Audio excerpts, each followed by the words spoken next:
watching Nirvana, their rise, usually from the side of the stage, checking out Nirvana. They were friends of ours. And I was like, this is fucking Beatlemania. What's going on? This is Tori Kravitz. Welcome to a new episode of She's with the Band here on KNOTFEST. It is an absolute honor to have Donita Sparks of L7 on the podcast today. How are you, Donita? Woot woot. I'm very well, Tori. How are you doing? I am amazing. I will say I saw you at Welcome to Rockville earlier this year. And since that moment, I was like, how do I get this woman on this podcast? It's called She's with the Band for a reason. How do you have this podcast without L7 involved? Right. So, I'm here now. And where did you see us? Where was Rockville? I can't even remember. One in Daytona. It was on the big speedway. That was amazing. Oh, it was so cool. What a vibe. We were on the same track as NASCAR, right? Yes. Or the Daytona 500. That was a cool experience, actually. Yeah, and definitely one of a kind. I'm sure. I mean, you've played many a festival in your day, but maybe it was the first one on a speedway. It was. No, we played on a motorcycle speedway in France one time, but nothing as iconic for an American as the Indy 500. So that is pinnacle American culture for sure. Yeah. But how have things been for you? I mean, coming back from a very extended hiatus and now playing shows again, and I mean, what a reunion. So how has it felt with the shows you've been doing? Well, we keep milking this cow that is L7, and the reunion got our first show was our first reunion show was 2015. So we're rounding the bend at a 10-year reunion, and but it's been great, and we've gone all over the world, and we're going back. We're going to Australia next month, and back to South America in May, I think. Yeah, keeping busy. Yeah, you never stop. Yeah. Yeah, well, I would, reading previous interviews, something that was really interesting for me because I see L7 on such a pedestal. Is that really like you're a human at the end of the day? And when you were coming into the hiatus, I mean, like you said, it's been a while now, but there was sort of this fear of, what your legacy would be going into the digital age, because when L7 first existed, the music scene was so different. And like, what was your historical record? What was your imprint? So now that you're really seeing like, you are still so beloved and never forgotten. What is your perspective of your legacy like going through this reunion? Well, I kind of think, Tori, that we had to reunite to be, we're Frankenstein's monster. We revived ourselves. We're Frankenstein and the monster. So we revived ourselves because we were pretty, we were pretty forgotten, kind of, and I think sometimes you just have to remind people who, that's what I feel we did. And we're getting a lot of love from young people, and it's a whole new fan base along with our older fan base. So it's cool. And it's good to be recognized by young people, because I think that they're a lot more politically, maybe a little, I think they're more politically charged than when I was their age. So I think that's cool. Yeah, well, that's an interesting observation, right? Because something I was thinking about as I was prepping for this interview, right, is like your music has longstanding been a vehicle for feminism, for fighting for women's rights and our bodily autonomy, and even just equality in the music industry. And it's wild to me that in the present day, we're still fighting the same fights, even if those fights look a little bit different than they may have in the early days of L7. So how do you feel about how L7 shaped the landscape for women in music, and really how things are looking for us today? Well, I don't know. Like, I kind of feel like that the first part of your question, I think the answers should come from like maybe music scholars or cultural scholars, because my perspective is very skewed. I know that there weren't a lot of bands like L7 when we started, but I still don't think there are a lot of bands like L7. No. We have our own sort of recipe, and and everybody should have their own recipe. I think that there were some bands that came out after us that maybe were heavily influenced by us, but I think that we've kind of got our own thing, and where our legacy is I am not to say. That's for other people to have their judgments on, and it's not really. I can just tell by enthusiasm of young people that they think we're cool still, and they think we're relevant still. So I think if you've got that, you can keep going. If you don't have that anymore, then you're I suppose a nostalgia act, and I don't think we're quite there yet as a nostalgia act. So No, I think you're still more relevant than ever. I mean, I could say, having seen you live, like, I felt so fired up after watching your set. I'm like, this is great. why I fucking do what I do. Oh, that's Because great. to see a band of women, like, it just doesn't, like you said, it doesn't exist. Like, you're not a legacy act. You're extremely relevant right now. Important right now. And it's funny too, because we were never the beautiful girls, and we were always, we've always had, our weight has yo-yoed over the years, and like we're older now, and we've never really played the beauty card or whatever. So maybe that's why we can still pull this off, because I beg to differ. Y'all are stunning. Still are. Well, we've just never. Well, your music came first. What's that? The music came first, though. The music always came first. So it's like, if you're passionate, people can sense that. So you don't have to be as pretty. I love it. I'm wiping my makeup off. Fuck this. Passion is, people appreciate that, and it really kind of doesn't matter, And it's contagious too. We're talking about like fighting for women's rights and all of these things, and even just by example of being leaders in the music industry and as a band, like, that is so contagious. Your confidence that you have always exuded. So. Yeah, I don't think we're leaders in the music industry, though. I think we're respected by a lot of other bands. I don't think the Suits ever really got us, and I don't think the Suits ever really respected us. Now that they have daughters, they respect us, because they all want their daughters to be in punk bands. So, some of them have finally come around, but it's not like we were ever.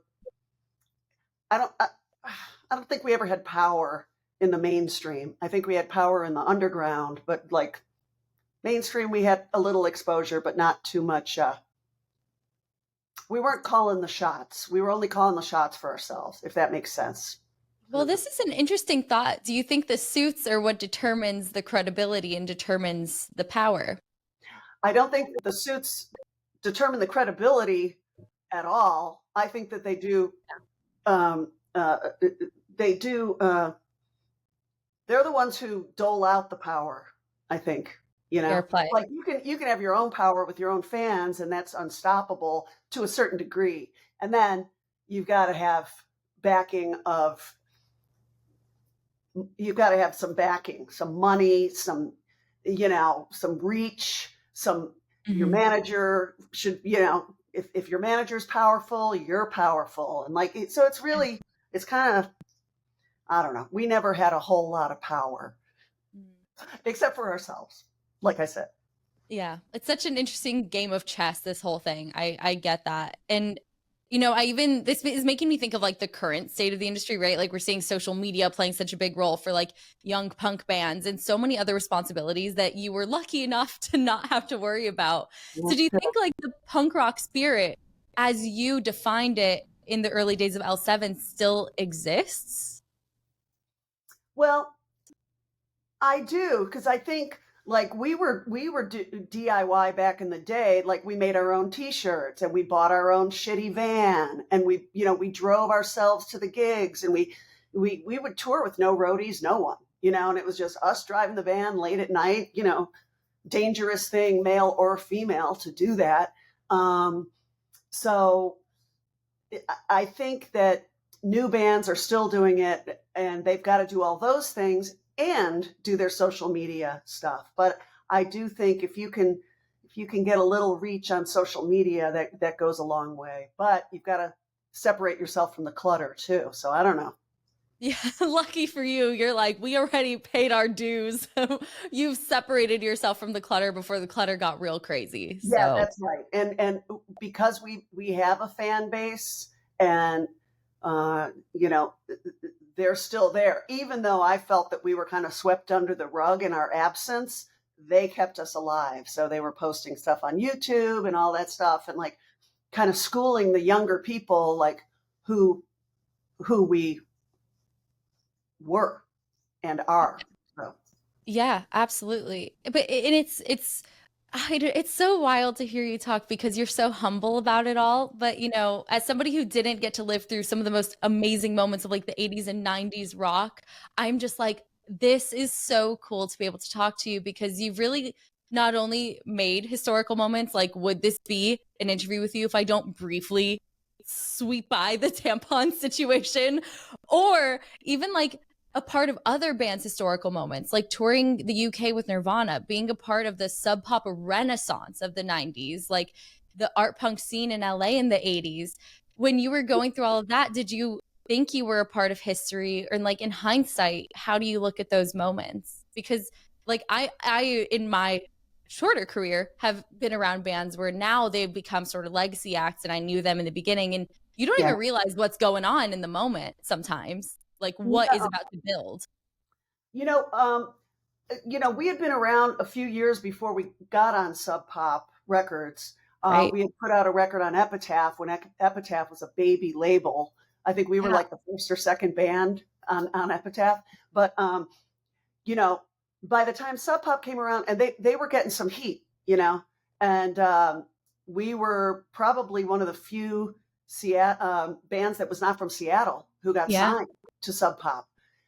But so I knew that Sub Pop was kind of, they had a buzz, but it was watching Nirvana, their rise, usually from the side of the stage, checking out Nirvana. They were friends of ours. But seeing that, man, one time they played the Warfield in San Francisco, and I was like, this is fucking Beatlemania. This is, oh, it's on. Because the whole place, they were on their feet all the way back to the venue, like way, in seats, but they were on their feet. And I was just like, oh man,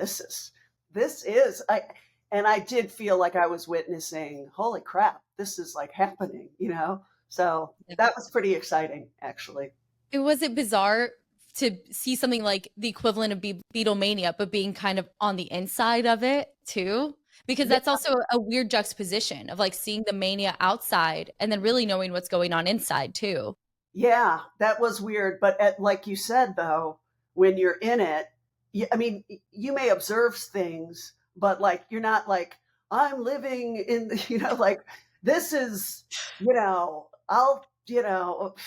I mean, I was keeping a diary the whole time and stuff, just thinking like, I remember my dad gave me a wonderful compliment once because he was very not into me being into a rock and roll band. He really wanted me to go to school, but he said, well, maybe you can write a book someday. And that was a huge compliment from him. Like, okay, he was kind of resigning himself to, okay, she's probably not going to go to school, but maybe she can do something that might impress me, like write a book someday. But and if I did write a book, I would write about those moments, because I think a lot of people want to know about that. But I don't know. I don't know. I mean, I've just got kind of inside gossip stuff to write about. I don't have like big picture cultural commentary per se because I was in it. So You are severely downplaying this. We want the diary book. Yeah. I'm just No, saying. what's weird about a diary and juicy gossip? You can't really, it's not cool to write juicy gossip about people. It's just not. Yeah. Like you can be an outside writer and write juicy gossip, but inner circle person writing juicy gossip is just not, it's a bad look. You kind of have to wait till everyone dies. And I hope that doesn't happen anytime soon. No, no. And especially the fact that like you are still an active artist with a reputation to uphold. And the last thing you want is someone to look at you like, that looks like a money grab. Yes. You Yeah. don't want to be Kathy Griffin. I love, who I love, but she talks so much shit about other people for so many years, and she's hilarious, but nobody wants to talk to her. Yeah. No, Anyway, we want to be able to keep talking to you and not fear that we're going to end up in your book. that's right. And I'm not doing a book, but at this moment, Yeah. Well, no, maybe one day. who knows? We love a cliffhanger. We'll leave it on a cliffhanger. That's right. Yes, but is there a moment non-gossip wise that you think is like the coolest thing you're like that's first chapter of the book? Like Oh coolest. God. Oh, probably for sensationalism, I would write about the tampon. You know, that's what everybody wants to fucking hear about. But so I'd probably open with that, just as like shock value. Oh, she speaks about the tampon and how they happen.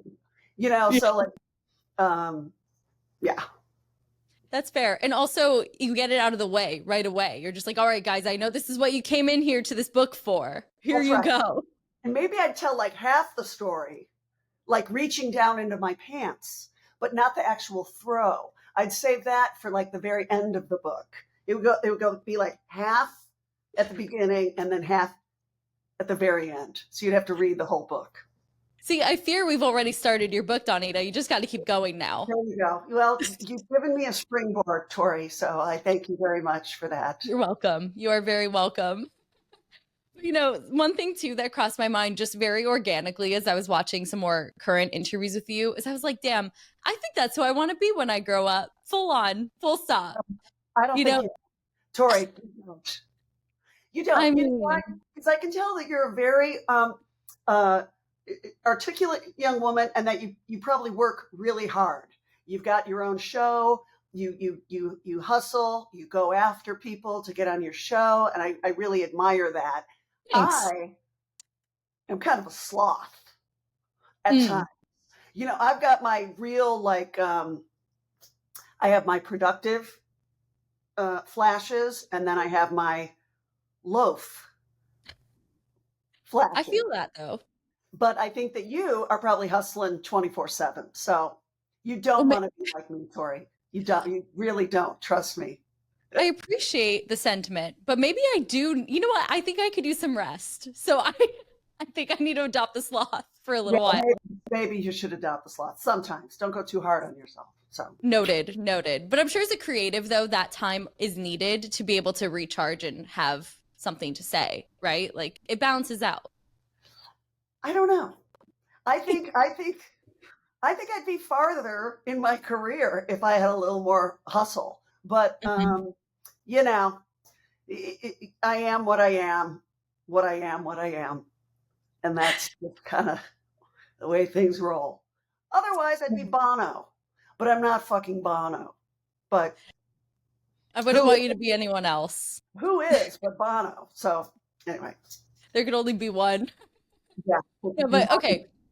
Hear me out on this though, because the way I meant that comment too is in the fact that you are still so unapologetically yourself. Like you look cool, you dress cool, your makeup is still awesome. Like I have such a fear that as I mature as a person who's a bit alternative, a bit creative, that would just disappear. You see, people progress and like just lose that spark, pun intended. So I'm just wondering even too, like, what is your mindset in order to maintain like that vitality and individuality that you still have and always have had, as far as I've been able to see? Well, I'll tell you, when the band was on our indefinite hiatus for all those years, I had, I didn't want to have a loss of identity, but I did have a loss of identity, and it was really tough, and even though I put out a solo record and stuff, I was still like, sometimes you want to be invisible, and you let yourself look a little square, and you just want to blend in, and you don't want, like there were times I was like, God, what was I doing with that fucking haircut? Like, oh my God, look at me. Jesus, I look like a fucking, soccer parent or something, so sometimes you do want to be invisible, but I would, if I were you, Tori, I would keep up your fabulous style and, keep it going, because if you don't, you'll look back at that era when you don't, and you'll be like, what the hell was I thinking? So, yeah, but I think with the band in action right now and stuff, you got to give the people what they want, and they want some style. They want So some edge. they want some edge. They want some style. And I would say that L7, even though during the grunge era, we looked, I think we had a little more style than a lot of the grunge bands did. So we were always kind of combining mash up style a little bit, so I think we still kind of have that going on too. Totally. Well, that's it. It's such an interesting point that you're saying you like disappeared for a moment, because I never really put two and two together of loss of identity correlating to just wanting to blend in, which sometimes Yeah. as someone who's alternative, like that does get tough because there's a lot of eyes on you all the time. So Yeah. I feel you. I feel you there. Yeah. Like, man, one time I saw Lemmy crossing Sunset Boulevard. I was in my car and he looked just like Lemmy. I was like, there he is, man. That guy is Lemmy 24/7. He had the bullet belt on. He had the black button-down shirt, walking across. He looked fabulous, but I was like, wow, I don't know if I want to be Lemmy 24 hours a day, like, but that guy, when he went to Trader Joe's, if he ever went to Trader Joe's, Right. he would probably look like Lemmy. I don't know, unless he had a fabulous disguise. But man, in the middle of the day, crossing Sunset Boulevard, I was like, oh, wow, there he goes. God bless. Very brave. He's wearing the uniform 24/7. So, and I love Lemmy, so, and that's one of the things I love about him, right? But I think as a human being, I need to be on and then I need to be off, Mm. Interesting. So the day-to-day style is a bit different then. It's not style. It's just, I think I try to go a little incognito sometimes. Sometimes I just want to be, I look terrible at the gym, Tori. I look like such a nerd. It's like, I am so, like, my style game at the gym is so bad. Like, I don't wear any rock t-shirts because I don't want to be recognized. So I have nothing, no identifiers except my gold tooth. And I just try to keep my mouth shut, like I'll be sweating bullets, like keeping my mouth shut so my gold tooth doesn't shine, like I just try to be unnoticed. So, and I think I'm pretty good at it because my gym style game is terrible. So you know what? There's no pressure in the gym. All bets are off in the gym. You're good. Sometimes I see people walk by and I'm like, God damn, she looks really cool. And I'm like, but she doesn't look famous to me because I don't recognize her. So she's not, but anyway. So you get the double takes sometimes. I saw Amy Mann in the gym one time and she looked like Amy Mann. I was just like, God, she's gorgeous. Just look at her go on that treadmill. Look at her style, this gazelle on the treadmill. I was like, fuck, man. I'm like the water buffalo on the fucking gym tundra.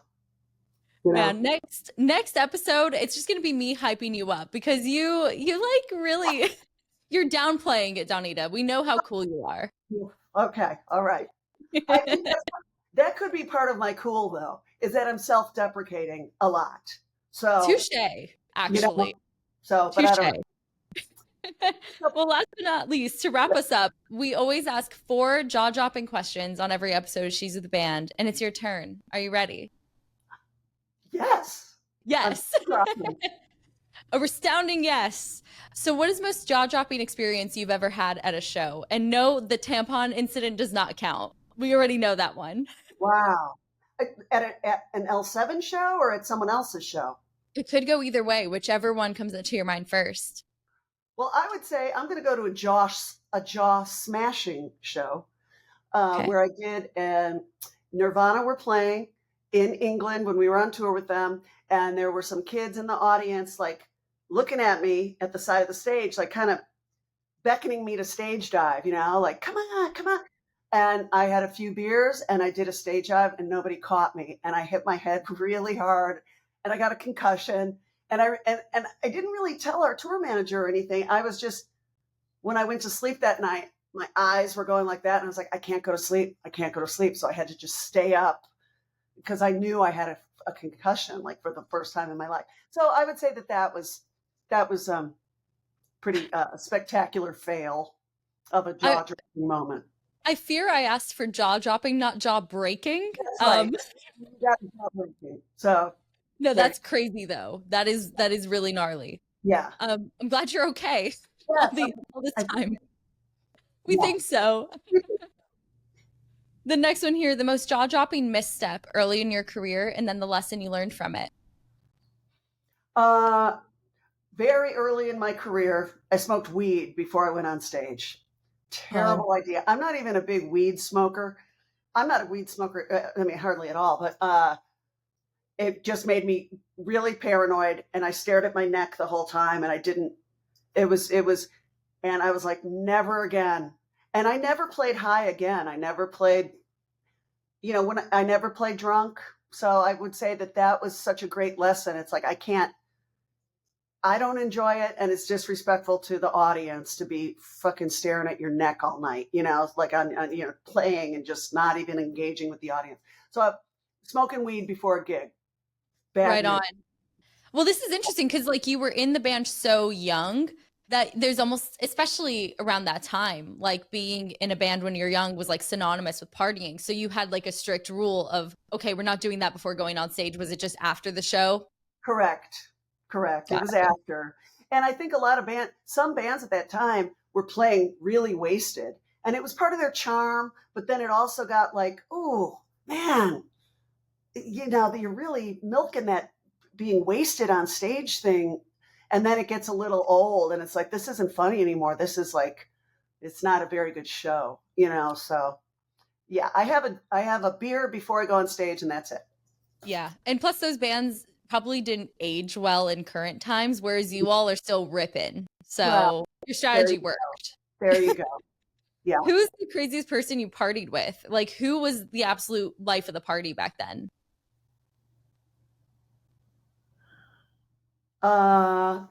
Shit. Oh man, that's an interesting question. God, Al from Ministry. Ooh, interesting. He's a partier. Oh God, Gibby from the Butthole Surfers, partier. All those Butthole Surfers, party guys. Yeah, so I would say those, and they collaborated together. Ooh, isn't that interesting? So, I'm sure it was a fun collaboration. Yeah. Eventful. Yeah. So, yeah, I would say those guys. Right on. And next one we've got here, the most jaw-dropping female artist you would love to work with. Ooh. Dream collabs. Could be anybody. Dream collabs. Shit. Living or dead? Anyone. Alive or dead, whoever you'd like. Oh, that's so tough. I will say, Jesus, I'll say Nancy Sinatra. Right. Wasn't expecting that one. That's a good one. Yeah, I've always loved her voice. She's got a really deadpan sort of voice. She doesn't over tremolo it. She doesn't go too big. She's just kind of. I would say Nancy Sinatra. Right. That's a good one. And two, actually, something I wanted to ask you. Thanks for this. Sort of somehow looped me back to the question, but are there any like newer artists that you have on your radar right now that you think are really carrying the L7 torch for the youngins in 2024? Well, I don't know about carrying an L7 torch because I think they've got their own thing going on for sure. But last few years, I think Danny Miller from Surfboard is excellent. You should interview her. She's really really cool person. Amy Taylor from Amyl and the Sniffers is amazing. Have you seen them? I haven't yet. On the radar. Wait till you see her perform. You're gonna love her. So I'd say those gals are great. And then Arrow from Starcrawler, I think, is really good too. Actually, the last time I was in LA, I had her on. She is a rock star. There you Yeah, go. Right? Doesn't she look fabulous too? It's like, the what a look. coolest. So great. She's Yeah. So got the hair. yeah. So I think those gals are worth checking out for sure. Yeah, no, I really wanted to ask you that too, because I know it means a lot for like the younger artists to get a shout out like that. And it's good to give that acknowledgement. So some new bands for everybody to check out too if you don't already. So There it's you great. go. There Yeah. you go. And last but not least, the most jaw-dropping misconception about you that you wish people understood. Oh, Tori. Coming Uh, in with the heavy hitters. shit. I think a misconception. I think maybe some people think I'm feral, and I'm not, and I don't have manners, and I think that is kind of a misconception. So Mhm. you can invite me to dinner with your grandparents. I won't swear. I won't, you know what I mean? It's like I'm a middle class gal and was raised that way, and I'm not this. I won't embarrass you in front of your grandparents. I'll be really nice and really sweet. So Well, this just means you really like nailed your stage persona, that people think that that's what you're like off stage. You sold it. yeah, Sold the punk well, rock I mean, thing. listen, Coast. I've got that in my personality too. I just know how Yeah. to control things. I know how to control myself for the most part. I mean, people are complex. They have a lot of different sides, you know. I try not to blow up at people. It happens sometimes. I try not to be an asshole. Sometimes it'll come out, you know, but like I think for the most part, I try to be a pretty kind person. Yeah. Well, I suppose too, when you're in the public eye, there's this like almost caricature that people create of who public figures are based on the little they see, but Yeah. you're a nuanced human being. Yeah, and I think, you know, a lot of people are intimidated to talk to me, and they shouldn't be, because I'd love to hear a compliment. I'm fucking insecure like anybody else is. So please approach me, give me a compliment. I'd love to hear it, you know. So there's that. Yes. Type them in the comments. That's everyone's homework assignment for Yeah, this interview. give Everyone type me a comment to com- Donita. yes, compliments, please, please. Well, before we go, what is up next for L7? You've got some tour dates. You said you're going to Australia. What's down the pipeline for the rest of 2024 into 2025? Well, the biggest thing we're doing is we are we're having our own mini festival, and Yeah. it's the L7 Fast and Frightening takeover of the Belasco Theater on Saturday, November 23rd, and that's going to be amazing. And it's all ages, and it's 15 bands with alcohol, and it's all ages. So you know it's got a little bit of something for everyone, and it's with us and Red Cross, great band, and Surfboard, who I mentioned, adult period. It starts at 5 and it goes until, and then there's going to be after party dancing. So I love a dance club after a gig, and it's going to be right there on the premises. So come on down. It'll be really fun. And that's the big thing. So it's kind of a big deal for us actually, like to try to pull off a mini festival. But if you want to support women in rock, and you want to, you know, there's a lot of female fronted bands on this festival. So if that's where your heart's at, come on down and support the women at the L7 Fast and Frightening Yes. takeover. Talk the talk and walk the walk. So That's anybody who right. can get there, if it's in your area, I mean, sounds like Yes. you've created like the ultimate experience. Yeah. So that sounds amazing. Downtown LA. And if you're in LA, even if you're not, fly in for it. It's going to be really cool. Right on. Well, I've taken note. Hope everyone has too. But Donita, it has been seriously so wonderful to talk to you. Thank you Great. for making the time. I really appreciate it. Thank you for having me, Tori, and good luck with your vlogcast show. And Thank you. I'll put out the word if you want to talk to some of those gals I mentioned. You know, get them on Please, your we'll be in show. Yeah, cool. touch. Right on. And everybody who's watching, make sure you're staying tuned here on knotfest.com every other week. Make sure you're subscribed, following the podcast, and don't miss L7's big festival coming up. And we'll catch you later. Bye, guys. Thanks, Tori. Bye.